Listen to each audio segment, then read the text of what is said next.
America's Heartland is made possible by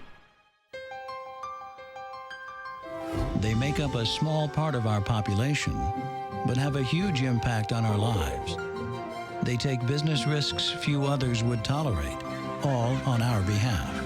They're American farmers who feed, fuel, and clothe the world. Monsanto would like to recognize them for all they do for the rest of us. Because ultimately, our success and everyone else's depends on theirs. and by the American Farm Bureau Federation, the voice of agriculture. Hi, I'm Sarah Gardner. When it comes to expansive dining and sometimes exotic dining, the bounty of the Heartland is well represented on cruise ships like this one. We're setting sail to sample some farmland favorites afloat. Hi, I'm Jason Shoultz. Think about serving up millions of meals, dishing up dinner at 35,000 feet in the air. Coming up, I'll take you to one of America's busiest airline kitchens to see how the best of the Heartland takes wing. Hi, I'm Akiba Howard. You know, when you sit down to lunch or dinner on one of America's cross-country trains, it's a chance to sample Heartland favorites in the Heartland. We'll get on track for some unique meals. It's all coming up on this edition of America's Heartland. You can see it in the eyes of every woman and man in America's Heartland, living close to the land. There's a love for the country and a pride in the brand in America's Heartland, living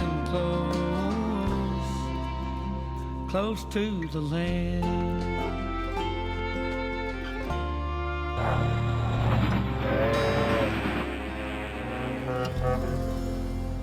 Americans spend billions of dollars on vacations each year, and for many folks, sampling new foods or regional cuisine is a significant part of their travel experience.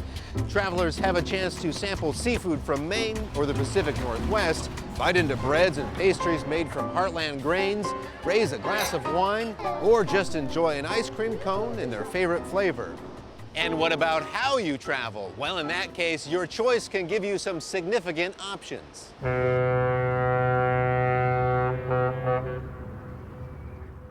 The popularity of cruise vacations has increased dramatically over the last 20 years. More than 10 million people a year will set sail for a holiday at sea, and many of those travelers would tell you it's the dining experience that keeps them coming back again and again.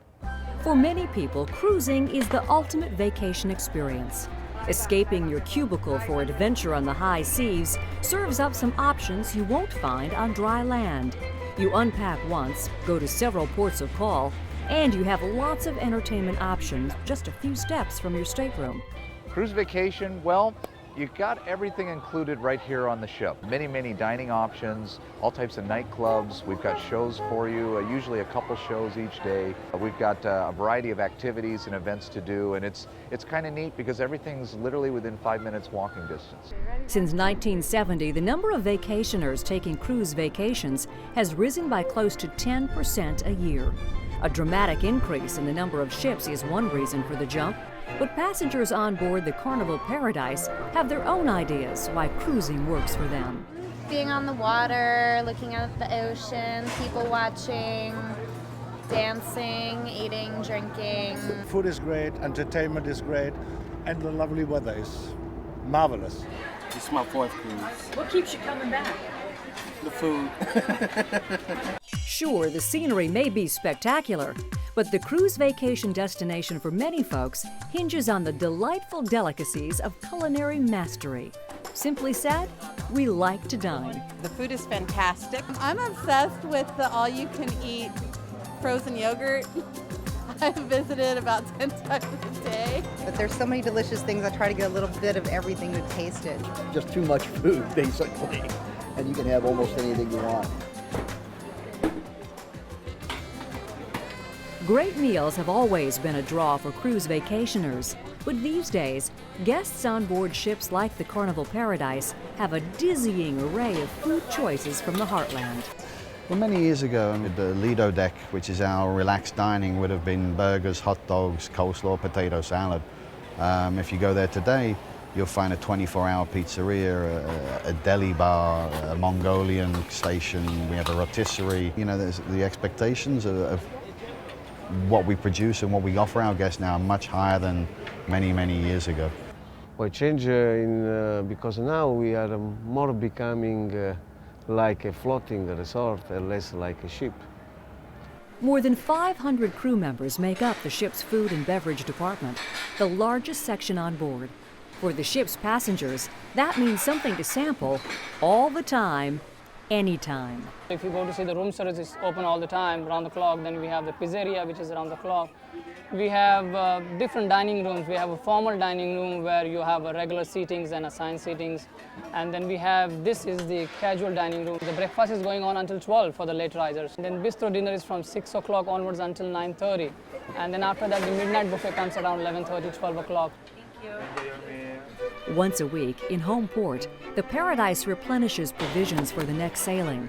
It's a finely orchestrated dance, getting Heartland food favorites from the port warehouses to the ship's galley.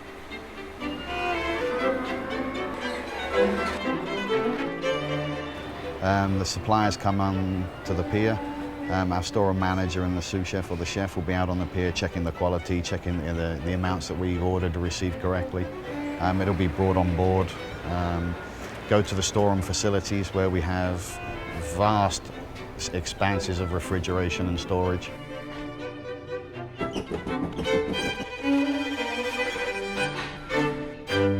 Most of the food, fresh produce is all homegrown in America. We have cheese, as you know, from Wisconsin, potatoes from Idaho, and all the other parts of America. Most of the food is homegrown. Spray some more butter on this. And even before the ship sets sail on the next cruise, the kitchen is working full time. Just mix it a bit. That means those homegrown items from the Heartland are being fashioned into meals for the ship's 2,600 guests. Ready for some numbers? 41,000 eggs, 35,000 shrimp, 55,000 hamburgers, 3,000 pizzas, 600 racks of lamb, 10,000 tomatoes, 20,000 potatoes, and more than 11,000 bananas, along with 1,000 fresh pineapples. And that's just the tip of the iceberg. 2,600 heads if you're talking lettuce. The most important thing on a seagoing vessel is we need to see that all what is needed to be served on the menus are on board before we sail. Because just like a restaurant, we cannot go out to the supermarket and buy something. So we got to see that everything what is ordered is on board according to right quality, quantity, so that we can serve our guests. That is the most important challenge, seeing that all food is on board before we sail. The challenges, I would say, most of the times we all are very well organized. We are organized by the restaurant side, we are organized by the chef side, where we have the all the food, the appetizers, the soup, the salads are very well made in advance, and we are ready for the show. Tonight is formal night in the dining room, and the featured item on the menu is a cruise favorite, lobster. 360 pounds of the cherished crustacean will be prepared, plated, and served to diners. Guys, please enjoy, Bon Appetit. If a guest orders a lobster and if 12 guests on the same table order a lobster, all the 12 lobsters need to look identical. So that is part of our specification which we follow. You come after another 6 months and eat a lobster again, it will be exactly the same. Prepared, cooked and presented. Where's your food, ma'am? It's ready. Trying new offerings with established Heartland favorites, the food and beverage staff hopes that guests will enjoy foods they've never tasted before. In addition, they work to appeal to the taste buds of the next generation of passengers. I love this ship. Gone are the days of the hot dogs and burgers for the kids. It's a lot of salad stuff, and it's much healthier for the families as well. And this is why families come to us, because we do take care of the child's needs, so the parents can get a little bit of a break away from their kids as well. On the downtime between meals, guests try their hand at activities as they sail to the next port of call. Activities which may even help them burn a few calories. As a cruise director, well, I get to bring everybody the fun. I get to bring them the shows and the activities and the live music and the nightclubs, that type of thing. And to see guests out there just enjoying themselves, it's really fantastic. Family cruise vacations look to be a growth area for the cruise industry. More than 1.5 million youngsters were on cruise vacations in 2008. And cruising in general has proven to be a boon to Heartland producers, providing those homegrown products from grains to vegetables, meat, poultry, and fish. The cruise industry generated spending of more than $18 billion in goods and services in 2007, with job creation and purchases in all 50 states. And if you sample passengers on their experiences, most surveys show that setting sail continues to be a favorite holiday choice. That's some very positive food for thought for those on board. Cheers. While we talk vacations, some people go right to the source for their food from the Heartland. A wide range of farm and ranch stay vacations give visitors a chance to do hands-on farm labor during their holidays, or just sit back and soak up the pastoral pleasures. Many states have links to farm stay vacations through their Departments of Agriculture and State Departments of Tourism. Still ahead, dishing up dinner with some of the Heartland's best food at 35,000 feet. I'm Akiba Howard. Still ahead, we're heading on a vacation by rail to sample some Amtrak food favorites from the Heartland.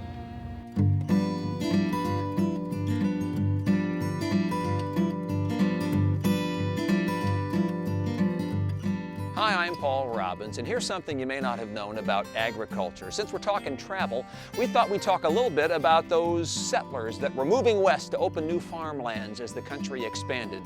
No holidays here, and getting there was not half the fun.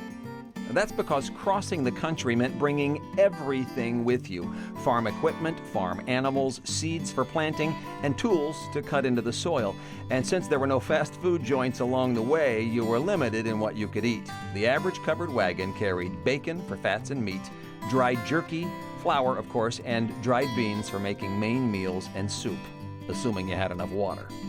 We should mention that no one was going anywhere fast. Your day started before dawn, you loaded up the wagon, you hitched up the horses, and you roared off to cover maybe 10 to 15 miles a day, even less on rainy days. Let's put it in perspective. Those folks took 5 to 7 days to travel distances that today our cars cover in about an hour.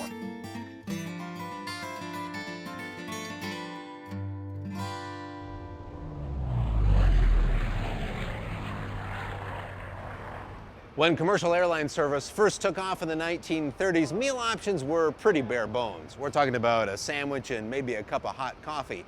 But that expanded throughout the century, and of course recently domestic flights have seen a reduction in the amount of meal service. You have to fly on some far-flung flights to international destinations to really experience the Heartland's best fare. The takeoff on any vacation or business trip gives travelers an opportunity to share in new experiences. One of those is food. And with new offerings of in-flight meals, you can start enjoying that opportunity even before you reach your destination. But providing the Heartland's best to airline passengers begins well before the plane pulls up to your departure gate. We follow specifications very closely. We want to make sure that we meet the requirements and the expectations of the customer. We assign specific employees to help us produce the different types of cuisines that we have here. A very talented group of people here. Sydney Ho is a manager with Gate Gourmet, a culinary catering operation that serves some 36 airports all across the United States, as well as kitchen operations overseas. For years, people joked about airline food, right? Oh, airline food. But do you feel like, I mean, when I look at this stuff here, it looks pretty good. We pay close attention to quality. Quality is very important, and from the time that we receive products, there are critical control points throughout the process that we follow closely. We monitor temperatures, we monitor the quality of food. Think about the challenges of producing large numbers of meals attractive to both the eye and the palate. First of all, you need detailed organization. Food that is prepped, fully cooked, quickly cooled, transported to the runway, and loaded on board. And depending on your destination, special menus demand special attention. Asian favorites, regional European cuisine, appetizers, and desserts. And if you think it's all done in large quantities, think again. Here you are preparing it in a frying pan, right? Yes, we're going to make it fresh. You want to make it fresh so it goes, and then where does it go from here? After we cook, we check the temperature, make sure it's all the way cooked. It's got to reach over 165 and make sure we're well done cooked. And then we take out and put a black chiller and cool down in the 4 hours down to below 40. Looks like it's about done to me. Yes, sir. The competitive marketplace in airline travel means that carriers have to produce passenger amenities that bring people on board. Food is a universal attraction, and freshness is critical. How important is it as a chef to have fresh items instead of frozen? It's the key, especially coming from the kitchen to have it plated on the plane. Everything is being color-coded and within 24 hours. We're using dry ice to keep it nice and crisp and fresh, and the freshness is key. Heartland Harvest gives chefs the ingredients to turn out millions of meals each year. Beef and seafood from the open range and ocean, dairy products from the Midwest, peaches from the South, and here at their San Francisco facility, produce that comes from farms just a short drive away. We have a great market here, Salinas down the street. We have Gilroy here in California. Again, everything fresh. We got a citrus, those are California citrus right here. That's right. That's right. I believe the menus that are planned out are better menus. Most of the airlines are looking at healthier alternatives for their passengers. We see a big improvement in that. The advantage of working with the airline industry gives you access to Heartland foodstuffs that can be flown in from across the country. It's not every day you see lobster on an airline flight. Right. We have this is a rock lobster. We use also Maine lobster, different airlines again. That's for your first class passenger. That's correct. About like a month ago, we actually did a very important charter for the president of Taiwan, and they all wanted fresh lobster in the entire flight. And while all of this is headed for passengers on flights, around the world we should note that crew members have special arrangements when it comes to the food that they'll eat on board. Also an interesting fact, for example, the pilots, they cannot have seafood. And also if they have two pilots, they have different meals. Just, so if something happened. Given the global marketplace in travel today, special menus from Heartland Harvest must be tailored as well to special dietary needs. That can mean anything from meatless meals to religious considerations. We have a lot of special meals, kosher meals, child meals, Muslim, Hindu, gluten-free. So you have to keep track of all those things. We have low fat, low salt, all those. We have a separate station for that. Actually, on a daily basis, I actually sign off like a gluten-free. I personally check the meals before they get out the door. You personally check the gluten-free meals before they go out the door? And then I sign off on those, yep. And that's because it's such a significant health issue for folks, right? It's or allergies, for example, peanuts. Like a lot of airlines are peanut-free. As with any business, meeting those demands means setting up systems to deliver meals in a timely and efficient manner. We have, of course, many different stations in our kitchen. It's a large facility. We have a marinade station as well. After the preparation, packing, and cooling, the airline meals are stored until called up for delivery to dozens of planes on the concourse. And as you might expect, airlines compete for culinary honors. Celebrity chefs bring award-winning talents to the kitchen competition. Tell me about the awards you've won. Oh, I'm working a gold medal in Asian last year. Yes. I'm working in this company 27 years. 27 years, wow. Yes. Yeah, that should be done. That looks done to me, very good. Specific meals for specific destinations. First class and main cabin meals, appetizers, desserts, and snacks. Using the Heartland's finest ingredients is all part of an effort to reinvent fine dining in the sky. Or to put it another way, Bon Appetit at 30,000 feet. I think it's the passion that the chefs have to want to produce a product, a good product. It's the challenge of producing high volume products and having quality built into it. I think the chefs here do have a passion and they do have that culinary flair to want to do a good product for the passengers. Food and fun were the focus for ancient Romans on vacation.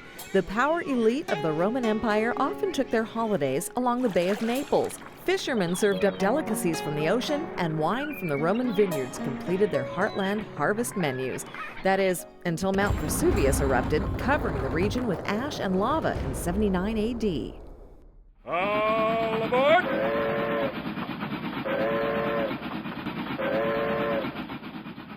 When you think about it, travel by train really kicked off the American vacation experience. In the 19th century, travelers stopped for meals at stations along the way. And later, onboard kitchens supplied gourmet offerings. Well, today, Amtrak is keeping that tradition alive with some unique meals on some special trains.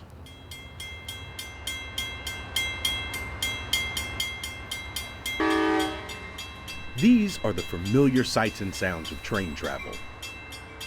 The power and energy of the huge engines, the beehive of passenger activity at the station, the all aboard and sheer anticipation of the coming adventure, riding the rails. But this is the part most train travelers never see. The sun's barely up, and already dozens of Amtrak employees have been working for hours loading these trains with everything from vegetables to juices, dinner items to dessert. Each year, Amtrak buys close to $50 million worth of food and beverage products to satisfy its 28 million passengers. When that train is stocked in the morning, we load over 45,000 individual food and beverage items on board that train. Amtrak's Thomas Hall says trucks deliver those food supplies from farms and factories to 13 different warehouses in major American cities, like this one in Los Angeles. From the warehouse, it's loaded on dining cars. More than 300 Amtrak trains depart from stations across the U.S. each day, carrying close to 80,000 passengers. A lot of hungry riders. For instance, we buy over 200,000 gallons of fruit juice a year, 120,000 quarts of milk, over 800,000 hamburgers a year, 300,000 chickens. Not to mention 300,000 steaks, 660,000 hot dogs, 500,000 tomatoes, and about 200,000 freshly made salads. Well, I think what Amtrak does best is to provide American comfort food Amtrak style. Daniel Malzahn, Amtrak's executive chef, says there's a new effort underway to select only the freshest, best quality food products. And for Amtrak, that usually means buying American. I think America produces certainly some of the absolute best food in the world. There's no question about that. Great food can only spring from great ingredients. It supports the American economy. It also gives us the freshest products available, and I think it also gives us the highest quality products available for our customers on board the train. We do design and tailor the food to specific routes, and we have some very vibrant partners that we work with in that process. I'd like the Angus steak burger, please. Those partners may include Colorado cattle ranchers, Michigan cucumber growers, crab cakes from Maine fishermen. On this Coast Starlight route from Los Angeles to Seattle, passengers may dine on Washington State salmon, Oregon and California cheeses, and lettuce and tomatoes grown in fields right outside their window. Yeah, I'm definitely surprised at the quality. When we took the airplane, it was like you didn't get anything but this little package of trail mix, but this is fantastic. David and Patricia Englehart are regular Amtrak riders. The Delaware couple is celebrating their 50th wedding anniversary by enjoying Amtrak's restored parlor car with its 5-star restaurant atmosphere. Quality-wise, just as good and faster. When they walk through the dining car and they smell breakfast in the morning, or in the afternoon they smell the fresh roasted chickens in the ovens down below, it really gives a sense that they're at a fine dining establishment.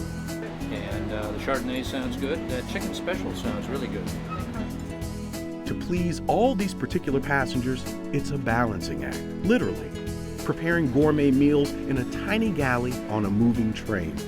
Hundreds of meals, 3 times a day. Little wonder folks are surprised at how tasty it all turns out. In the food business, going back to the beginning, it's all about the product. And the American farmer is responsible for bringing us those great selections.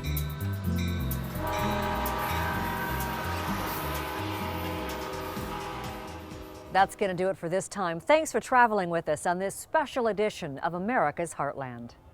We're always pleased that you can join us, and remember there is much more on our website, including video streaming from today's show. Just go to americasheartland.org, and we'll see you next time right here in America's Heartland. To order a copy of this broadcast, visit us online or call 1-888-814-3923. The cost is $14.95 plus shipping. You can see it in the eyes of every woman and man in America's heartland, living close to the land.